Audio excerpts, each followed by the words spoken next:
কাজ শেষ না করে আমরা কোথাও যাচ্ছি না, বলছেন পরিকল্পনা উপদেষ্টা।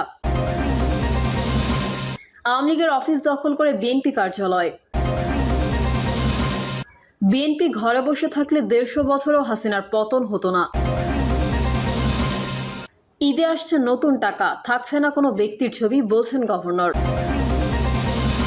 এবং সর্বশেষ জানাবো, মেহেরপুরে বিএনপির দুই পক্ষের সংঘর্ষ, আহত 20। এতক্ষণ শুনছিলেন সংবাদ শিরোনাম, এবারে বিস্তারিত। তবে তার আগে অনুরোধ থাকবে আমাদের চ্যানেলটি সাবস্ক্রাইব করে বেল আইকনটি ক্লিক করুন। আওয়ামী লীগের অফিস দখল করে বিএনপি কার্যালয়। নাটোরের বড়াই গ্রামে আওয়ামী লীগের অফিস দখল করে ইউনিয়ন বিএনপির কেন্দ্রীয় কার্যালয় করা হয়েছে। স্থানীয় বিএনপির নেতাকর্মীরা সেখানে বাংলাদেশ জাতীয়তাবাদী দল বিএনপি 4 নং নগর ইউনিয়ন বিএনপি ও অঙ্গ সংগঠনের কেন্দ্রীয় কার্যালয় লেখা সাইনবোর্ড টাঙিয়ে দিয়েছেন। জানা যায়, ছাত্র জনতার অভ্যুত্থানে 5ই আগস্ট উপজেলার নগর ইউনিয়নের ধানাইদহ বাজারের আওয়ামী লীগের সাবেক সংসদ সদস্য আব্দুল কুদ্দুসের ছেলের শহীদ কল্লোল স্মৃতিসংঘের এই কার্যালয়ে আগুন দেওয়া হয়। ওই কার্যালয় শহীদ কল্লোল স্মৃতিসংঘ নামে হলেও নগর ইউনিয়নের সাবেক চেয়ারম্যান ও উপজেলা মহিলা আওয়ামী লীগের সাধারণ সম্পাদক নীলুফার ইয়াসমিন ডালু ব্যবহার করতেন, যেখানে জেলা ও উপজেলা আওয়ামী লীগ নেতাকর্মীদের নিয়মিত ওঠা বসা ছিল। পুড়ে যাওয়া আধা পাকা কার্যালয়টির টিনের চাল নষ্ট হলেও দেয়াল ঠিক ছিল। সেখানেই বাংলাদেশ জাতীয়তাবাদী দল বিএনপি 4 নং নগর ইউনিয়ন বিএনপি ও অঙ্গ সংগঠনের কেন্দ্রীয় কার্যালয় করা হয়েছে। স্থানীয় সূত্রে জানা যায়, নগর ইউনিয়ন বিএনপির সাবেক সভাপতি সাজদার রহমান, 8 নম্বর ওয়ার্ড বিএনপির সভাপতি আসবাব সরকার, ইউনিয়ন যুবদলের সভাপতি আতাউর রহমান, ইউনিয়ন ছাত্র দলের সভাপতি তৌরাদ মণ্ডল কার্যালয়টি নিয়ন্ত্রণ করেন। এর কার্যালয়ে ইউনিয়ন বিএনপির বেশিরভাগ সদস্য ওঠা বসা করেন। আওয়ামী লীগের কার্যালয়ে সাইনবোর্ড টাঙানোর বিষয়, কাজ শেষ না করে আমরা কোথাও যাচ্ছি না, বলছেন পরিকল্পনা উপদেষ্টা। অন্তর্বর্তী সরকারের প্রধান উপদেষ্টা ডক্টর মোহাম্মদ ইউনূস পদত্যাগ করছেন না উল্লেখ করে পরিকল্পনা উপদেষ্টা ডক্টর ওয়াহিদুদ্দিন মাহমুদ বলেছেন, আমরা আমাদের কাজ শেষ না করে কোথাও যাচ্ছি না। প্রধান উপদেষ্টার পদত্যাগের বিষয়ে পরিকল্পনা উপদেষ্টা বলেন, তিনি চলে যাবেন বলেননি। তিনি বলেছেন, আমরা যে কাজ করছি, আমাদের সামনে যে দায়িত্ব দেওয়া হয়েছে তাতে অনেক প্রতিবন্ধকতা সৃষ্টি হয়েছে, কিন্তু আমরা সব বাধা অতিক্রম করব। অন্তর্বর্তী সরকারের উপর অর্পিত দায়িত্বের গুরুত্বের উপর জোর দিয়ে তিনি বলেন, দেশের ভবিষ্যৎ এর উপর নির্ভর করছে, আমরা এই দায়িত্ব ছেড়ে যেতে পারি না।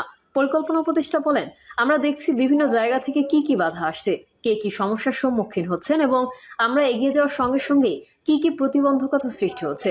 উপদেষ্টা রাজনৈতিক দল, প্রশাসন, বিচার বিভাগ এবং রাষ্ট্রীয় প্রতিষ্ঠান সহ সব পক্ষের সমর্থন চেয়ে বলেন, গণঅভ্যুত্থানের পক্ষে থাকা সব শক্তি এবং সব রাষ্ট্রীয় সংস্থাকে আমরা এই লক্ষ্য অর্জনে সাহায্য করার আহ্বান জানাবো। এটা শুধু আমাদের একার দায়িত্ব নয়। ওয়াহিদুদ্দিন মাহমুদ আরও বলেন, উপদেষ্টারা স্বপ্রণোদিতভাবে এখানে আসেননি, তারা তাদের একটি জাতীয় দায়িত্ব অর্পণ করা হয়েছে এবং তারা তা ছেড়ে যাবেন না। আসন্ন জাতীয় নির্বাচনের রূপরেখা নিয়ে বৈঠকে কোনো আলোচনা হয়েছে কিনা তা নিশ্চিত করেননি উপদেষ্টা। আওয়ামী লীগের অফিস দখল করে বিএনপি কার্যালয়। নাটোরের বড়াই গ্রামে আওয়ামী লীগের অফিস দখল করে ইউনিয়ন বিএনপির কেন্দ্রীয় কার্যালয় করা হয়েছে। স্থানীয় বিএনপির নেতাকর্মীরা সেখানে বাংলাদেশ জাতীয়তাবাদী দল বিএনপি 4 নং নগর ইউনিয়ন বিএনপি ও অঙ্গ সংগঠনের কেন্দ্রীয় কার্যালয় লেখা সাইনবোর্ড টাঙিয়ে দিয়েছেন। জানা যায়, ছাত্র জনতার অভ্যুত্থানে 5ই আগস্ট উপজেলার নগর ইউনিয়নের ধানাইদহ বাজারের আওয়ামী লীগের সাবেক সংসদ সদস্য আব্দুল কুদ্দুসের ছেলের বিএনপি ঘরে বসে থাকলে 150 বছরেও হাসিনার পতন হতো না। বিএনপি ঘরে বসে থাকলে আগামী 150 বছরেও শেখ হাসিনার পতন ঘটানো সম্ভব হতো না বলে মন্তব্য করেছেন বিএনপির চেয়ারপারসন বেগম খালেদা জিয়ার উপদেষ্টা আবুল খায়ের ভূঁইয়া। তিনি বলেছেন, শহীদদের রক্তের বিনিময়ে আমরা শেখ হাসিনার পতন ঘটিয়েছি।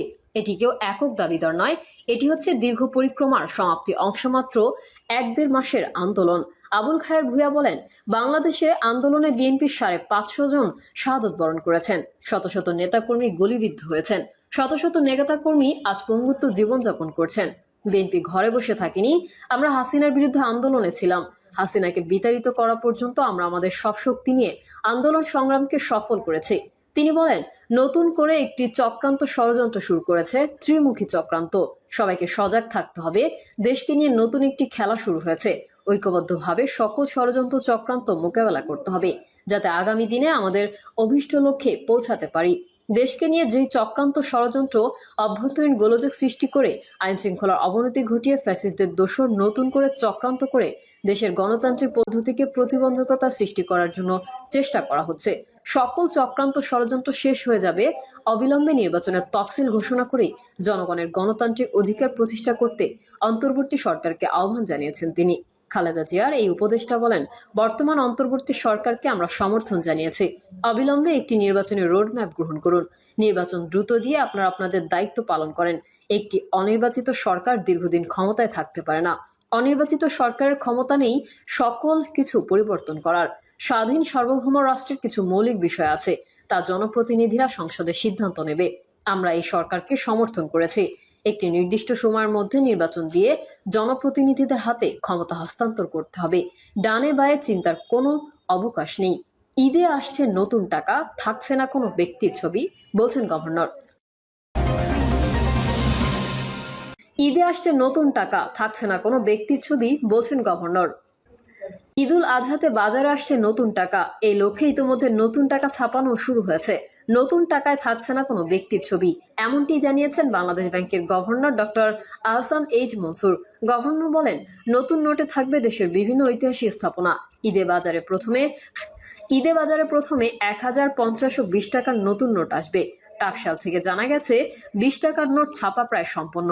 আগামী সপ্তাহে বাংলাদেশ ব্যাংকের কাছে হস্তান্তর করা হবে। এরপরে 50 ও 100 টাকার নোট বাংলাদেশ ব্যাংককে বুঝিয়ে দেবে টাকশাল। এরপর কেন্দ্রীয় ব্যাংক সিদ্ধান্ত নেবে এই টাকা কবে বাজারে আসবে। টাকশাল জানিয়েছে, নতুন নকশার নোট ছাপাতে 1 থেকে 1.5 বছর সময় লাগে। আগস্টে ছাত্র জনতার গণঅভ্যুত্থানে আওয়ামী সরকারের পতনের পর অন্তর্বর্তী সরকার গঠিত হয়। গত ডিসেম্বরেই নতুন নকশার নোট বাজারে আনার সিদ্ধান্ত নেয় এই সরকার। তার ধারাবাহিকতায় টাকশাল চলতি মাসে নতুন নকশার নোট ছাপানো শুরু করে। টাকশাল আরও জানায়, একসঙ্গে 3টি নোটের বেশি ছাপানোর সক্ষমতা নেই টাকশালের, তাই প্রথম ধাপে 1050 ও 200 টাকার নোট ছাপানো হচ্ছে। এদিকে গভর্নর জানিয়েছে, পাচার হওয়া অর্থ ফিরিয়ে আনা অন্তর্বর্তী সরকারের রাজনৈতিক অঙ্গীকার। তিনি বলেন, বিশ্বের বিভিন্ন গণমাধ্যমে প্রতিবেদন প্রচারিত হওয়ায় তা ফেরত পাঠাতে চাপ তৈরি হয়েছে। পাচারকৃত অর্থ ফ্রিজ করার অর্থ ফেরত আনার প্রথম ধাপ সম্পন্ন হয়েছে। মেহেরপুরে বিএনপি দুই পক্ষের সংঘর্ষ, আহত 20। মেহেরপুর জেলা সদরের আমঝুপি ইউনিয়ন বিএনপির সম্মেলনকে কেন্দ্র করে বিএনপি দুই পক্ষের সংঘর্ষের ঘটনা ঘটেছে। এতে অন্তত 20 জন আহত হয়েছেন। দলীয় কোন্দল ও সম্মেলনকে কেন্দ্র করে জেলা বিএনপির সদস্য সচিব অ্যাডভোকেট কামরুল হাসানের সমর্থকদের সঙ্গে মেহেরপুর সদর উপজেলা বিএনপির সাবেক সেক্রেটারি ও সাবেক ইউপি চেয়ারম্যান সাইফুল ইসলামের সমর্থকদের মধ্যে সংঘর্ষ হয়। এ বিষয়ে মেহেরপুর জেলা বিএনপির সদস্য সচিব অ্যাডভোকেট কামরুল হাসান জানান, জেলার আমঝুপি ইউনিয়নে দ্বিবার্ষিক কাউন্সিলে অংশগ্রহণ করার সময় আমি সহ আমার 14 থেকে 15 জন নেতাকর্মীর ওপর হামলা চালানো হয়। এ সময় আমার মাইক্রোবাস সহ 15 থেকে 20টি মোটরসাইকেল ভাঙচুর করে। আহতরা মেহেরপুর সদর হাসপাতালে ভর্তি হন। পরে উন্নত চিকিৎসার জন্য কয়েকজন নেতাকর্মীকে কুষ্টিয়া পাঠানো হয়েছে। তিনি আরও জানান, এই সন্ত্রাসী হামলার নেতৃত্ব দেন সদর উপজেলা বিএনপির সাবেক সেক্রেটারি সাইফুল ইসলাম ও তার ভাই